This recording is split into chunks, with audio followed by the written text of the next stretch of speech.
Jadi ini terkait jenis primata yang ya sangat saya senangi juga sebenarnya. Eh, Jenis-jenis oa di Indonesia. Next. Jadi kalau kalau dalam sejarah evolusi dan adaptasi, oa itu ada di jenis yang terakhir, kelompok terakhir ya, hampir mendekati sempurna. Jadi mereka adalah jenis kera. Dan yang sebelah kiri itu jenis-jenis yang primitif dan monyet itu yang lebih awal lagi. Selanjutnya, nah di dunia ada 20 jenis, ada 20 jenis owa yang tersebar mulai dari India, Bangladesh, Myanmar, Kamboja, Thailand, ada di Cina di kepulauan, dan di Indonesia ada 9 jenis yang yang saat ini ada satu di Jawa, 4 di Kalimantan, 4 di Sumatera, termasuk yang di kepulauan. Dan kita punya satu hybrid populasi juga yang di Kalimantan Tengah di hulu Sungai Barito itu hybrid Hylobates mulleri dan Hylobates albibarbis di sana yang saat ini tercatat kalau populasi hybrid yang alami itu hanya ada di Hauya National Park dan di Barito Ulu yang ada di Kalimantan. Terus ya di Jawa sudah ada satu. eh, yang dari 9 jenis ini, yang dua belum masuk di PP yang peraturan dilindungi itu yang ada di Kalimantan Barat yang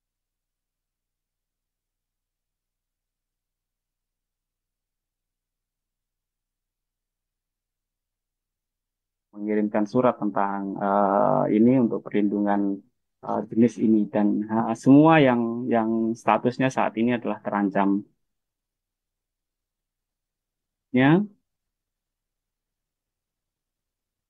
Nah, kalau yang menarik, kalau di OA itu jadi seperti judulnya aja mereka bersuara lantang. Ini yang jenis di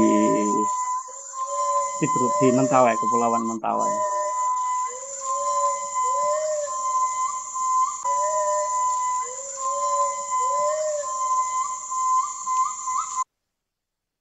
Selanjutnya, ini OA Jawa, bisa ada suaranya juga.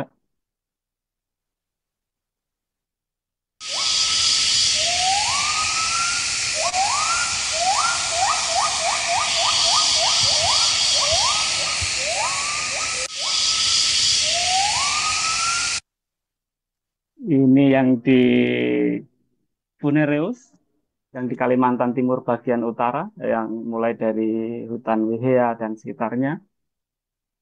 Mungkin ada suaranya.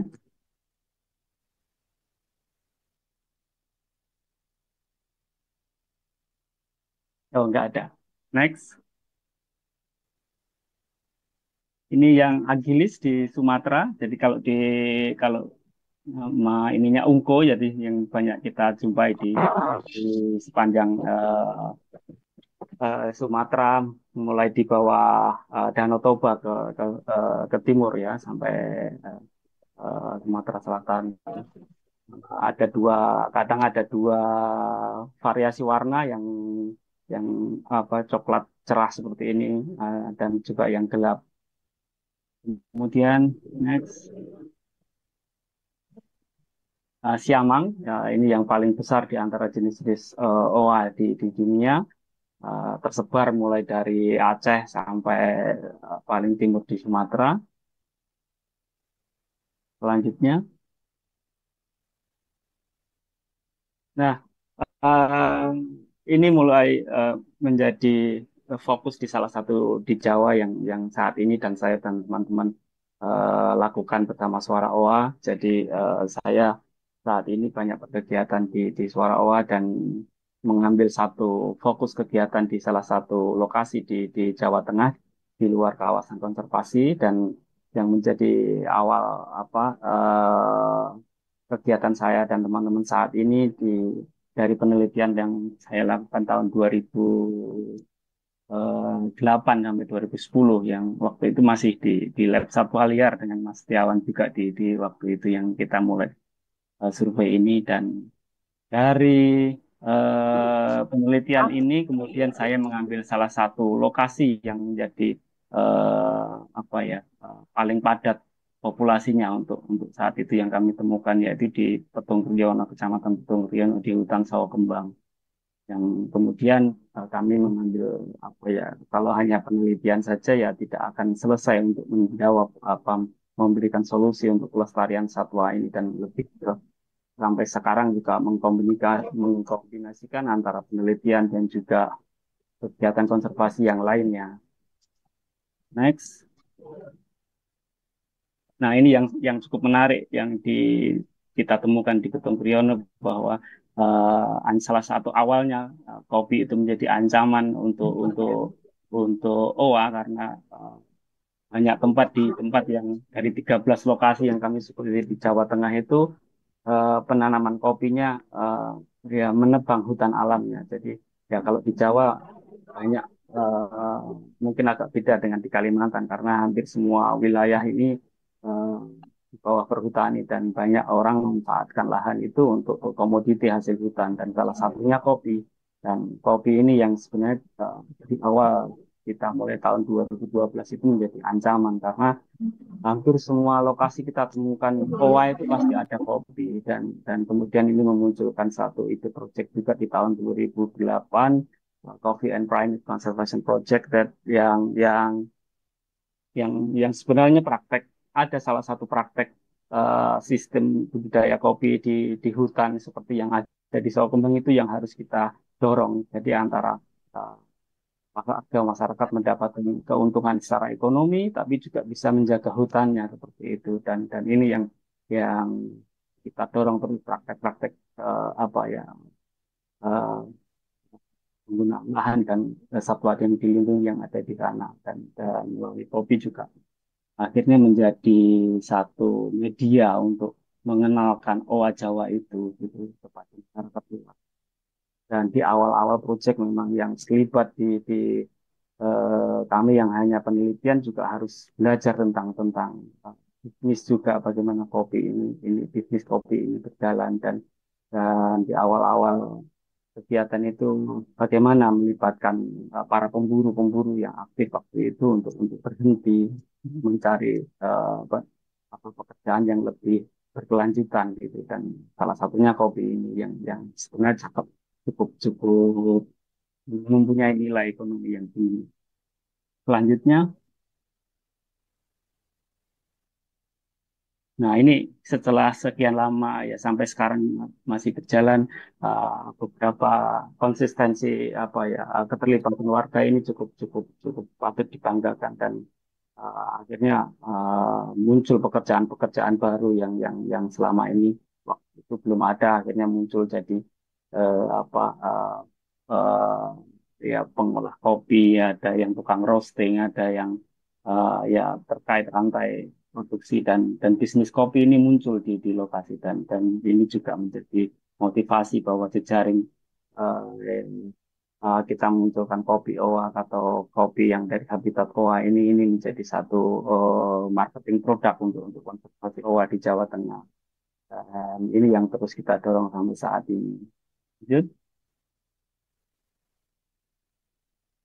Ya, artinya kewirausahaan itu sangat penting juga. Kami juga sebagai organisasi kecil ya, jadi eh, merasa bahwa banyak proyek-proyek konservasi di Indonesia itu banyak tergantung oleh donor-donor dari luar dan kami merasa ya kita sudah saatnya juga bisa mengelola keuangan secara mandiri walaupun skalanya kecil ya.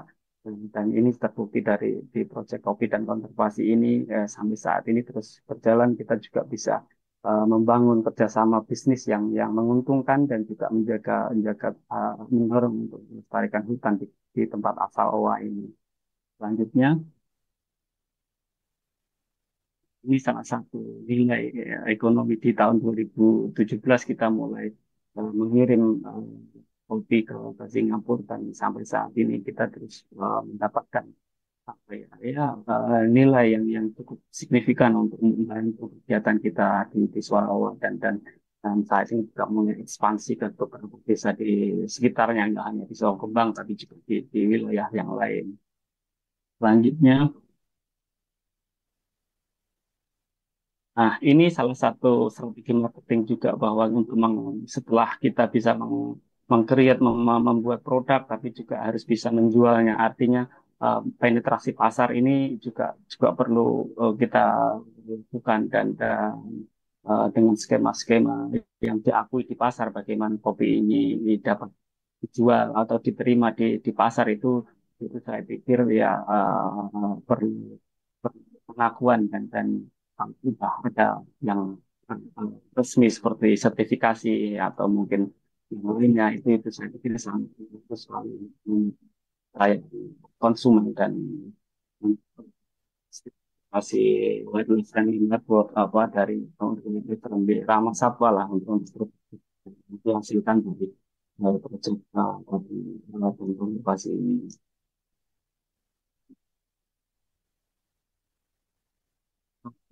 Ya, ini saya juga strategi pemasaran kita ini harus kita pikirkan bahwa kita harus bisa karena kalau komoditi kita ini hanya sebatas komoditi, kita tidak punya nilai yang lebih dari yang lain ya tentu akan kalah dengan produk-produk yang lainnya dan mulai 2017 itu kita punya akses ke Singapura Zoo dan kita jual kopi kita di sana dan itu yang mendorong kelanjutan kegiatan hingga sampai saat ini. Jadi Singapura jangan lupa nanti mampir di kopinya kita punya outlet sendiri di sana kopi OA.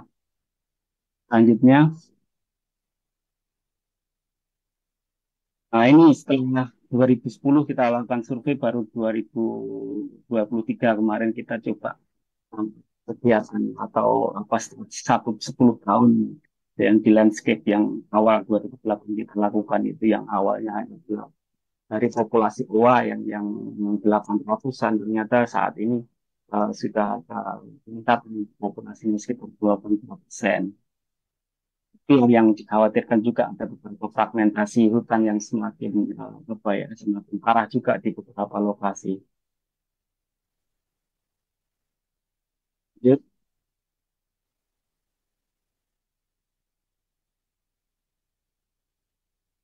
nah, ini yang kegiatan kita di Suara Owa setelah UDP dan konservasi ya. Jadi kita ada kegiatan rutin di sejak tahun 2013 yaitu regenerasi untuk yang bertujuan untuk regenerasi peneliti dan pegiat konservasi owa dan sejak tahun 2013 itu kita melakukan uh, apa ya, training khusus untuk metode survei owa, mengenalkan owa, mengundang mahasiswa atau staf kehutanan atau NGO yang tertarik untuk semua kita datang kita ajak berkembang untuk kita kenalkan bagaimana teknik survei doa itu sendiri karena saya pikir di awal kita mulai ini program ini juga cukup populer jenis-jenis OA ini di antara giat konservasi di Indonesia dan akhirnya sampai saat ini sudah mungkin ratusan alumni yang menyebar di seluruh 9 jenis di Indonesia itu sekarang sudah ada jejaring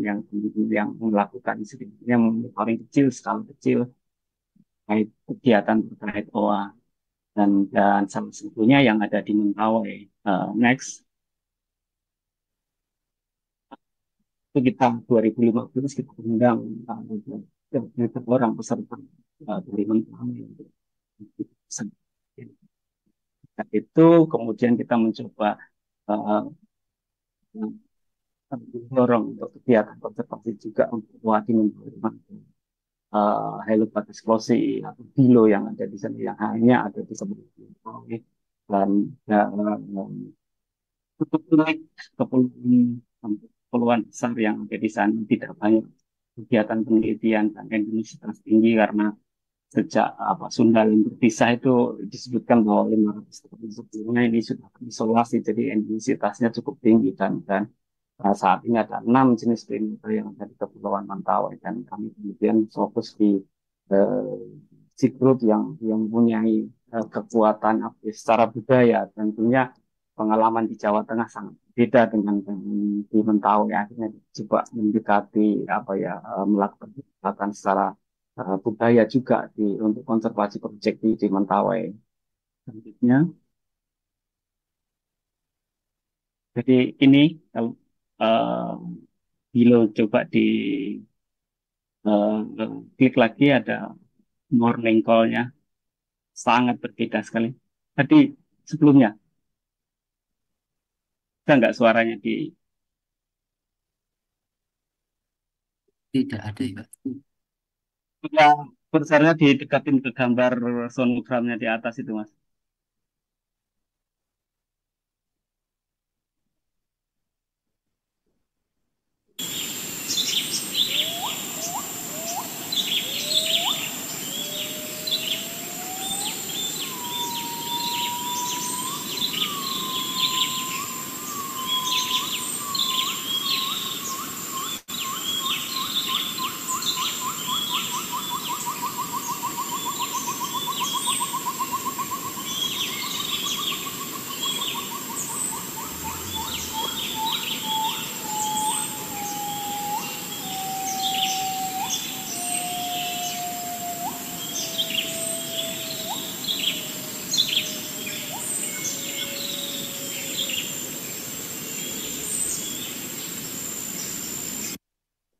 Ya, itu suara Bilo yang betina yang ini secara lengkap dapat kita dengar biasanya di waktu pagi hari. Ya, selanjutnya, iya, suaranya mirip burung, benar sekali. Ini salah satu kekuatan budaya di Mentawai. Jadi ada Uma dan Sikere selanjutnya. Eh, itu yang jadi pusat aktivitas budaya yang sampai saat ini sebenarnya cukup erat kaitannya dengan alam dan apa banyak terkait dengan kondisi alam yang saat ini juga sangat-sangat apa ya tantangannya semakin susah untuk menerapkan aturan-aturan adat ini di sana dan selanjutnya coba diklik lagi. Nah, ini salah satu coba diklik pentas tarian yang sebenarnya menceritakan tentang beliau yang ada di sana dan ini menjadi salah satu ritual dan saya pikir ini salah satu tarian beliau yang pertama yang ada di Indonesia yang hanya ada dari kebudayaan di Mentawai. Ini cukup apa ya sangat erat sekali dengan kondisi alam dan menceritakan dari generasi ke generasi bahwa ini Dilo yang cukup dekat dengan mereka sebenarnya. Tapi kondisinya saat ini juga sangat khawatirkan hampir semua yang di luar kawasan konservasi itu banyak hilang hutan untuk alih fungsi lahan dan juga perburuan dan cukup tinggi. Dan yang kami lakukan juga mencoba melihat cara budaya bagaimana ini kekuatan sosial dan yang ada di Siberut sampai saat ini karena Uma dan Sikere itu seperti dukun gitu ya. Jadi itu yang jadi pusat kegiatan budaya itu semakin semakin hilang juga. Bahkan di pulau lain selain di Siberut seperti di Sipora dan Pulau Bajai itu sudah nggak ada lagi Uma dan Sikere itu sudah nggak ada lagi dan yang ada saat ini si Kere dan rumahnya juga sudah cukup tua-tua dan bagaimana selanjutnya apakah ini budaya Mentawai juga akan tahan cincinnya akan menghadapi tantangan yang cukup kompleks untuk ke depannya. Selanjutnya ini yang coba kita dorong di sana melalui ya skup skala kecil dari sebuah kelompok suku yang salah satu yang ada di situ bulan kami dengan Uma Malingkai itu salah satu suku dan yang punya rumah adat kita dorong anggota suku itu untuk ya mencoba mengapresiasi satwa ataupun binatang yang sebelumnya itu mereka buru tapi eh, berhenti sekarang untuk diburu dan banyak setiap tahun mulai 2018 kita coba kegiatan kita untuk edukasi di sana ya, guru-guru untuk ke hutan untuk mengamalkan satwa, pengamatan moa, burung dan beberapa anggota suku yang cukup cukup ini sekarang juga sangat bagus sekali untuk mengumpulkan foto-foto atau video dokumentasi visual untuk edukasi tujuan edukasi kita bisa membuat buku ada panduan lapangan di sana burung untuk disebarkan di sekolah-sekolah di sana untuk ya supaya generasi saat ini mengerti juga tentang mengapresiasi bahwa kami selama ini semua satwa itu diburu tapi juga sekarang kita lestarikan seperti itu. Selanjutnya, nah ini yang sekarang di ilmi di awal semua konservasi sini punya kopi ya. Nah ini sekarang satu lagi Bu, sama satu lagi harus jadi agen wisata satwa liar. Dan ini cukup di sana dan membanggakan juga kita bisa membangun kerjasama dan juga mengundang orang yang mau mengapresiasi apa yang kita punya, hargai apa yang kita punya. Nah ini untuk melihat kita di alam dan ini cukup potensial juga yang bahwa akhirnya kita membentuk ya kecil juga untuk bisa berminat khusus yang terkait yang ada di situ dan mulai dari banyaknya wisatawan yang datang untuk melihat minat khusus jenis-jenis primata dan burung yang ada di sana akhirnya juga mendorong hutan itu untuk dijaga juga gitu melakukan pendekatan suku anggota suku yang lain bagaimana ini juga bisa diapresiasi jangan diburu tapi karena ada orang lain yang mau ngapain kalau mereka melihat di alam dan ini saya pikir sangat potensial sekali untuk dikembangkan dan ya saya pikir itu saja cerita saya. Terima kasih. Wassalamualaikum warahmatullahi wabarakatuh.